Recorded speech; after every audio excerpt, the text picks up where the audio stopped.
Marshal V സെബാസ്റ്റ്യനും Muhammad ഷഹീദും ചേർന്നു. Marshal, ഈ വിവാദം കൂടുതൽ കനക്കുകയാണ്. തെരഞ്ഞെടുപ്പ് വർഷമാണ്. നിയമസഭാ തെരഞ്ഞെടുപ്പിന് 4 മാസം മാത്രം ബാക്കി നിൽക്കെയാണ് സാമുദായിക തിരിവ് തന്നെ സൃഷ്ടിക്കുന്ന വിധത്തിൽ ഈ ചർച്ച ഇങ്ങനെ മുറുകുന്നത്. CPI നിലപാടിൽ ഉറച്ചു നിൽക്കുന്നു എന്ന് മാത്രമല്ല, പിണറായി വിജയൻ അല്ല ബിനോയ് വിശ്വൻ അല്ല പിണറായി വിജയൻ എന്ന് ആവർത്തിക്കുന്നു. ഇന്നലത്തെ മുഖ്യമന്ത്രിയുടെ കമന്റിനോട് പ്രതികരിക്കുന്നു. ഏത് നിലപാടാണ് ശരിയെന്ന് എല്ലാവർക്കും അറിയാമല്ലോ എന്ന് ബിനോയ് വിശ്വൻ പറയുന്നു. CPI സ്ട്രോങ് ആണ്. തീർച്ചയായിട്ടും അഭിലാഷേ, കാരണം വെള്ളാപ്പള്ളി നടേശൻ ഇതിനു മുമ്പും ഇതിനേക്കാൾ നീചമായ ഭാഷയിലും വർഗീയമായ രീതിയിലും പ്രതികരിച്ചിട്ടുണ്ട്.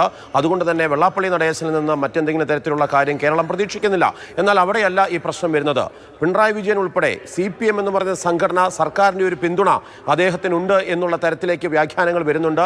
അത് അല്ല എന്ന് പറയുന്ന രീതിയിൽ, രൂക്ഷമായ രീതിയിൽ പറയുന്നതിന് CPM നേതൃത്വവും ഇതുവരെ തയ്യാറായിട്ടില്ല എന്നുള്ളതാണ്. നോക്കൂ, ഇന്ന് നമ്മൾ കണ്ടു CPM-ന്റെ സംസ്ഥാന സെക്രട്ടറി MV ഗോവിന്ദൻ മാഷ്, party general secretary MA baby, ഇന്നലെ പിണറായി വിജയൻ, കേരളത്തിൻ്റെ മുഖ്യമന്ത്രി, പോൾ ബ്യൂറോ അംഗം CPM, ഇവരെല്ലാവരും തന്നെ പറയുന്ന നിലപാടുകളെല്ലാം സ്വാഭാവികമായിട്ടും തനിക്ക് അനുകൂലമാണ് എന്ന രീതിയിലേക്ക് വ്യാഖ്യാനിച്ചുകൊണ്ട് പ്രതികരിക്കാൻ കഴിയുന്ന തരത്തിലേക്ക് വെള്ളാപ്പള്ളി നടേശൻ മാറിയിട്ടുണ്ട് എന്നുള്ളത് കൊണ്ട് തന്നെ വെള്ളാപ്പള്ളി നടേശൻ ഇപ്പോൾ നടത്തുന്ന വർഗീയപരമായ അല്ലെങ്കിൽ സാമുദായികമായ സൗഹാർദ്ദത്തെ ഇല്ലാതാക്കുന്ന നിലപാടുകൾ സർക്കാരിൻ്റെ പിന്തുണയോടെ, അതല്ലെങ്കിൽ CPM-ന്റെ പിന്തുണയോടെ എന്ന രീതിയിലേക്ക് വ്യാഖ്യാനിക്കപ്പെട്ടാൽ അതിനെ എതിർക്കുവാൻ വേണ്ടി സാധിക്കുന്നില്ല എന്നുള്ള അപകടകരമായ ഒരു കാര്യമാണ് ഇപ്പോൾ സംഭവിച്ചുകൊണ്ടിരിക്കുന്നത്. അത് തിരിച്ചറിഞ്ഞുകൊണ്ട് തന്നെയാണ് CPI-യുടെ സംസ്ഥാന സെക്രട്ടറി ബിനോയ് വിശ്വം ഇപ്പോഴും പറയുന്നത്, ഞങ്ങൾ അതിനെ ശക്തമായി എതിർക്കുന്നുണ്ട്. എന്നാൽ ആ സമുദായത്തെയോ ആ പ്രസ്ഥാനത്തെയോ അല്ല, അതിലിരിക്കുന്ന വ്യക്തി നടത്തിയിട്ടുള്ള പരാമർശങ്ങൾ അത് ശരിയല്ല എന്ന് പറയുന്നു.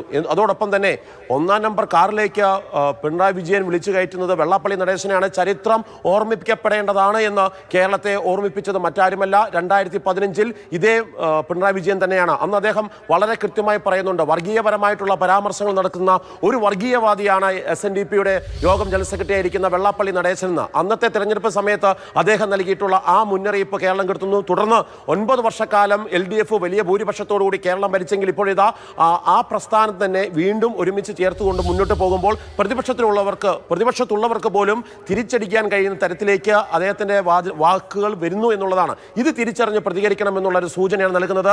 നേരത്തെ നമ്മൾ സൂചിപ്പിച്ചു, കഴിഞ്ഞ 2 തവണ വാർത്താ സമ്മേളനം നടക്കുമ്പോഴും MV ഗോവിന്ദനോട് ചോദിക്കുന്ന ചോദ്യമായിരുന്നു, വെള്ളാപ്പള്ളി നടേശനൊപ്പമുള്ള യാത്ര CPM-നും LDF-നും തിരിച്ചടിയായില്ല എന്നുള്ള ചോദ്യത്തിന് അദ്ദേഹത്തിന്റെ മറുപടി തിരിച്ചടിയായിട്ടില്ല എന്നുള്ളതാണ്. CPM സംസ്ഥാന സെക്രട്ടേറിയറ്റിന്റെ വിലയിരുത്തൽ പോലും അങ്ങനെയാണ്. എന്നാൽ ഇത് സാമുദായികമായ ഒരു മൈത്രി തകർക്കുന്ന പ്രസ്താവനകൾ വെള്ളാപ്പള്ളി നടേശനിൽ നിന്നുണ്ടാകുമ്പോൾ അതിന് പിന്തുണ കൊടുക്കുന്ന തരത്തിലേക്ക് CPM മാറുന്നു എന്ന് പ്രതിപക്ഷം ആരോപിച്ചാൽ അത് നിഷേധിക്കാൻ കഴിയാത്ത ഗുരുതരമായ അവസ്ഥയിലേക്ക് CPM നേതൃത്വം വന്നിരിക്കുന്നു എന്നുള്ളതാണ് ഏറ്റവും പ്രധാനമായ രാഷ്ട്രീയപരമായിട്ടുള്ള ഇപ്പോഴത്തെ തിരിച്ചടി.